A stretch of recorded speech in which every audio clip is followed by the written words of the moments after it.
con la participación de nuestro compañero Abel Guzmán. Buenos días. Muchas gracias, don José Luis Mendoza, y la verdad que felicitar a los azuanos, a los dominicanos, pero en especial a los azuanos, que hoy están en 180 aniversario de esa batalla clave que demostró el coraje de la República Dominicana, la decisión de ser libre o morir, como reza uno de los versos del himno nacional dominicano. Un ejército de 3,000 hombres apenas, inexpertos, muchos de ellos, la mayoría, con machetes, contra 30,000 hombres que lograron esparcir los haitianos, bien armados, con experiencia y un imperio de la zona del momento, para que sepa.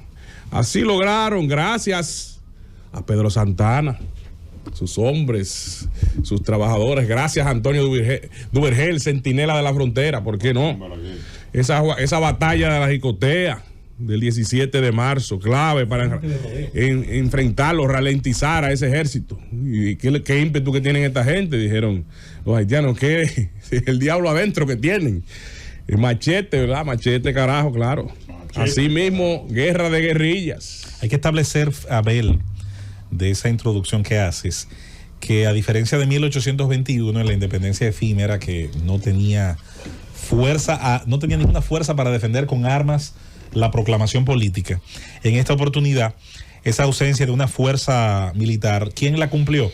Los peones, los hacendados, los empleados de quienes eran terratenientes.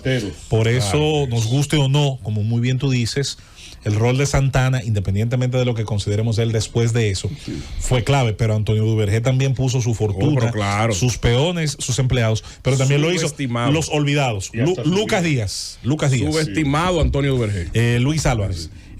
Vicente Noble, que la gente se acuerda porque hay un pueblo que llama como él. Nadie sabe por qué, evidentemente fue también parte de ese grupo, y otros tantos más que han Manuel sido, de Regla, exacto, Francisco Soñé, Manuel Mora, Reyes, Nicolás Mañón, José María Cabral, Lorenzo Araujo, Buenaventura Báez. Era el alcalde jovencito, Báez. Tenía creo que 26 Lucas Díaz. Era el alcalde de Asua. A Lucas Díaz lo único que le salió de haber dado su vida por la eternidad fue un puente.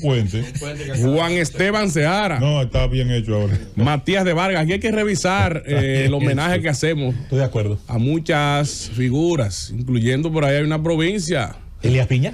Que nadie se acuerda que fue un héroe también. La provincia Juan Sánchez Ramírez. Que murió en un cuestionable del lado español. Bueno, yo a favor de Juan Sánchez Ramírez. Un debate para otro día, porque Juan Sánchez Ramírez, hay que decir que cuando la dominicanidad todavía era un concepto difuso y se pelea contra los que estaban de aquel lado, franceses y haitianos, en la batalla de Palo Hincado, yo creo que se forma el espíritu de la dominicanidad. Aunque no fue una batalla por nuestra independencia, nos reafirmó como que algo éramos. Agrégame unos minutos ahí. Sí, tiene dos más. Dale para allá. Entonces, la verdad es que sí, Pedro Francisco Bonó en San Francisco de Macorís hay que también elevarlo como figura patriótica, subestimada. Aquí hay que hacer un libro solamente con los subestimados de la era patriótica, de las batallas, tanto de la independencia como de la restauración, los subestimados de la República. Yo creo que hoy el país debería celebrar igualmente como si fuera el 27 de febrero hoy. Hay gente que cree que Manuela Díez nada más es hermana de Duarte, y también puso en riesgo su vida, sus ahorros, su fortuna, toda su existencia. Es así, la verdad que hay que resaltar el mérito. No solo Duarte puso el dinero de su familia en juego y sus tierras, esos que hemos mencionado, hay que reconocerlo, aunque después algunos fallaron y claudicaron, como Pedro Santana, porque le vendieron sueños también del reinado de España, le vendieron sueños, y lo que lo mataron lo embullaron con el título de Marqués de la Carrera, le vendieron como que iba a ser jefe de un imperio aquí, de la gran isla de la zona. También fue engañado, hay que decirlo. Algún día hay que debatir aquí, hacer un foro de historiadores parcializados y no, porque hay gente que se parcializa, que le coge odio a figuras, y bueno, y hasta tienen su rapa ideológica en estos temas. Hay que despojarse de eso para ver la historia. Pero qué bueno que ayer se reafirmó el presidente de la República, vaya pasando de nuevamente aquí al terreno. El presidente de la República Sí, la historia también es parte del día a día. Pero el presidente de la República... historia también ya. Qué bueno que la semanal sigue.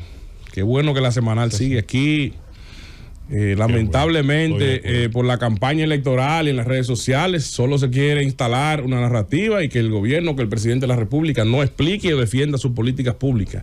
Y se quiere condenar como un pecado eso. Ayer hizo uso de ese espacio para explicar, junto con el padre jesuita, padre Jorge William Hernández Díaz, las razones que llevaron al Estado a mover bajo la sombrilla del Ministerio de Educación al CAI, importantísima iniciativa, el Centro de Atención Integral a la Discapacidad.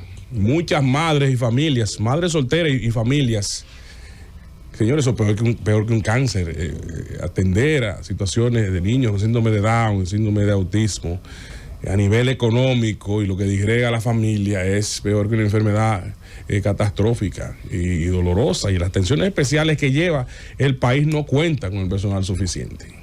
Dentro de esas razones, esos recursos, esa sombrilla del Ministerio de Educación, se explicó ahí en unas largas explicaciones que dio el padre jesuita, que es rector de Loyola, también Instituto Politécnico Loyola, de cómo movilizar esos centros regionales, empezar a seguir construyéndolos cerca de liceos y escuelas para que se pueda detectar a tiempo esas situaciones especiales de esos niños. Y por eso, de salud pública, que se había despejado, porque tampoco se quiere que se explique por qué se quitó de un despacho de la primera dama todopoderoso aquí, que desde doña Margarita para acá eran más fuertes y con más presupuesto que 5 o 6 ministerios juntos, y muchas veces, ¿verdad?, como cantina política. Tampoco se quiere que se explique las razones de que esté bajo un presupuesto, bajo las contrataciones públicas, bajo todas las supervisiones, que tiene un ministerio que es mucho más riguroso que otras instituciones que andan por ahí simplemente con decretos. Bueno,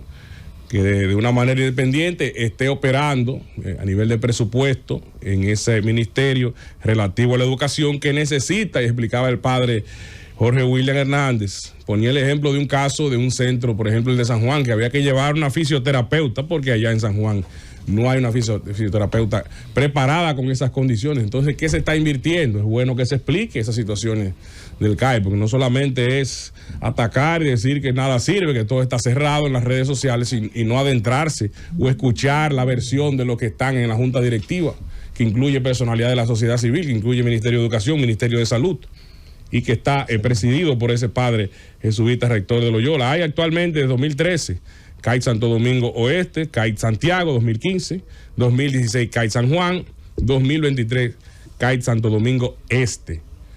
Se explicó ayer que hay unas iniciativas, se daba la información por primera vez, para atender de manera inmediata, más rápido, unos centros, unidades de intervención terapéutica territorial, unos 5 unidades, para hacerlo fuera de los focos regionales, porque se está focalizando en hacer los centros regionales, pero esta unidad es más rápida de atención, de recibir toda esa ola, lamentablemente, que ha crecido del autismo, de niños con autismo, que no se explica muchas veces por qué ha aumentado en el país, sobre todo de unos años para acá, y que se ha reflejado mucho más después de la pandemia. Muchos niños que no se sabía, que no se habían diagnosticado, que los padres no habían convivido, que simplemente pasaba el día en una escuela, en un liceo, y no se habían dado cuenta, no lo habían diagnosticado, no lo atienden con la debida precisión que necesita escuelas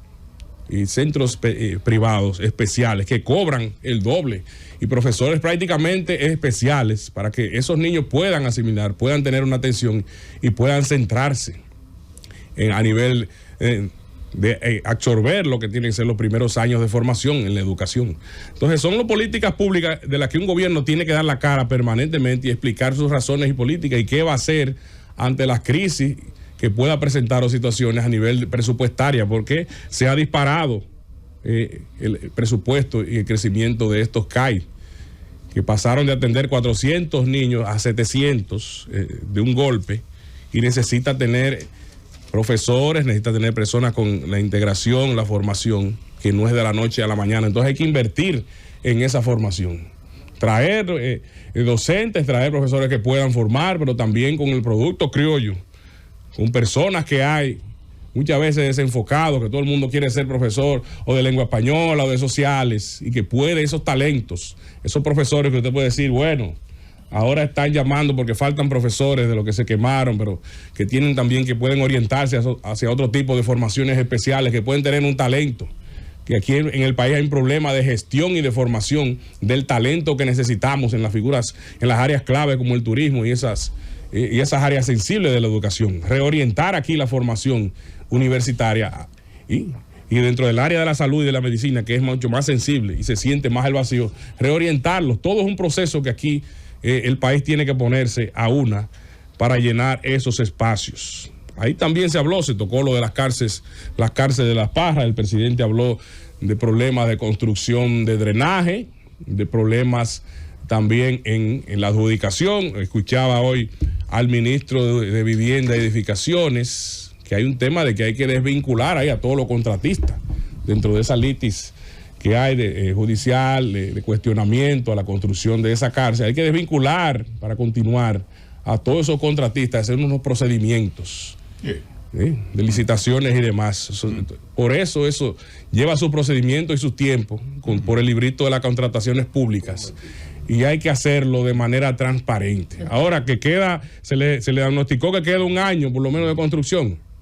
Eso es parte de las explicaciones que tienen que darse. Y creo que debe hacerse una semanal entera solamente de ese caso de las cárceles, la situación que vive el sistema penitenciario de crisis permanente en la República Dominicana, y que tiene que ser abocado a una reforma profunda de seguimiento y con voluntad política y presupuestaria, de políticas públicas y presupuestarias, en la que todos los sectores tienen que intervenir, lejos de la politización permanente de los temas, y de que aquí se ponga el dedo sobre la llaga de cuáles procedimientos se violaron, si hubo o no corrupción, pero también saber que hay un proceso para readjudicar obras y darle continuidad por todas las de la ley, porque no fueron con las hermanas carmelitas que se hicieron. No.